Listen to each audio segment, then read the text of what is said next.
आणि जिजाबाई शिवाजी महाराजांना लहानपणापासून शिकवत आली. रामायण, महाभारत, भगवद्गीतेचे धडे देत आली. तर रामायण महाभारताबरोबर मला आई शिवाजी महाराजांबद्दल सुद्धा सांगत आली. तर लहानपणापासून माझ्या डोक्यावर ते इतिहासाचं जे ज्ञान होतं, पण मोडी सुद्धा त्या मला थोडं थोडं दाखवण्यात आलं की अशा प्रकारची मोडी असते. आणि मला त्यावेळेला सांगितलेलं गेलेलं की जर मोडी नाही आली तुम्हाला तर तुम्हाला इतिहासच तुमचा कळू शकणार नाही. कारण जे आहे साधन तेच तुम्ही वाचाल, त्याच्या पुढे तुम्हाला जाता येणार नाही. ती क्युरिओसिटी माझ्या मनात होती. कुठे पुस्तकं मिळतात का, कुठे काय मिळतं, त्याचा मला शोध नेहमी असायचा, पण माहीत नव्हतं. एके दिवशी पेपरामध्ये मी पाहिलेलं की मोडी लिपी प्रसारक मंडळाने अशा प्रकारचे मोडी वर्ग सुरू केलेले आहेत. आणि ते साधारण 1979 मध्ये जेव्हा नुकताच मी शाळेतनं बाहेर पडलेलो, आणि त्यावेळेला श्री मनोहर जागुष्टे त्यावेळेला सांभाळत. त्या ठाण्याला मी असंच फिरत फिरत गेलो. मला मोडी लिपी शिकायची, मला काही माहित नाही. आणि तेवढा प्राथमिक भाग मी केला आणि मला असं वाटलं की मला मोडी आली. आता मी फार एक्साइटेड झालो. आणि नंतर मग काही कागद माझ्या हाती आली आणि मला कळलं की मला मोडी वाचताच येत नाही. मग मी एवढं आनंदित खुश कशाबद्दल झालो. पण नंतर काळांतराने मी पुन्हा आता मागच्या वर्षी गेलो आणि प्रगत वर्गात श्री कृष्णाजी म्हात्रे आता मोडी लिपी प्रसारक मंडळाचे संचालक आहेत, ते सांभाळतात पूर्ण.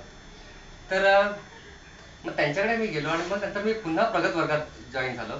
आणि मग तेव्हा मला कळलं की मोडी लिपी खूपच विस्तारित आहे. जेवढं आपण समजतो तेवढं नाहीये. त्याचे वेगवेगळे कालखंड आहेत, जेवढे लेखक तेवढ्या पद्धती आहेत.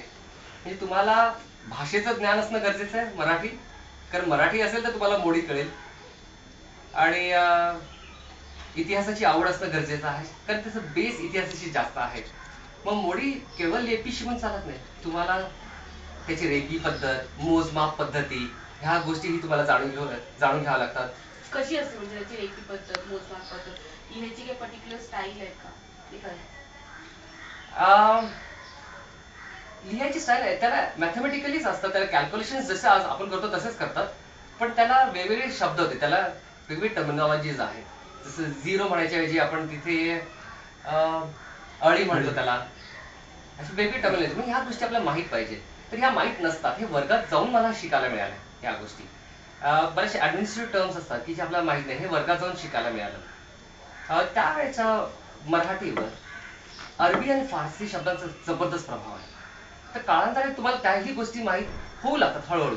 आणि जेव्हा तुम्हाला अरबी फारसीचंही ज्ञान येऊ लागतं या पत्रांच्या संबंधित, मराठीचंही ज्ञान असणं गरजेचं आहे. रेगी पद्धत तुम्ही शिकता, कालगणना तुम्हाला माहिती असावी लागतात. कारण त्यावेळेला शालिवान शक तर होतात. शिवाजी महाराजांनी राज्याभिषेकानंतर शिवराज्याभिषेक शकही चालू केला. त्यापूर्वीची जी पत्र आहे ही सगळी अरबी फारसी पद्धतीने लिहिली जातात. त्याच्या तारखा मग त्यात हिजरी सन होता, सुहूर सन होता, जुलूस होता.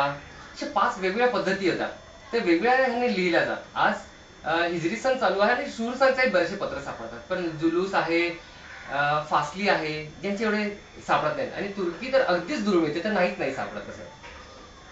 तर ह्या गोष्टी सुद्धा तुम्हाला शिकून घ्याव्या लागतात. तर जर तुम्ही पत्र वाचायला गेलात तर शके वगैरे सगळं अलीकडे लिहिलेलं आहे, पण पूर्वीची पत्र हे शूर सन, हिजरी सन मध्ये लिहिले गेलेले आहेत. तर ह्या गोष्टी सगळ्या वर्गात तुम्हाला शिकायला मिळतात. तर ह्या शिकल्याच्या नंतर मग रुची वाढू लागली. आमच्या संचालकांनी आम्हाला वारंवार सांगितलं की एकही दिवस जर तुमचा सराव सुटला तर समजा की तुम्ही मोडी विसरला. सराव हे सुटता कामा नये. सराव मी कधीच सोडत नाही. झोपते वेळी का होईना किंवा घरी बाहेरून आल्यावर का होईना, वाचन गरजेचं आहे. बऱ्याच जणांना असं वाटतं की मोडीचा सराव म्हणजे लिहित राहा. लिहिणं सोपं आहे, मोडी कठीण आहे वाचनात. तर ते वाचनाचा सराव वारंवार पाहिजे.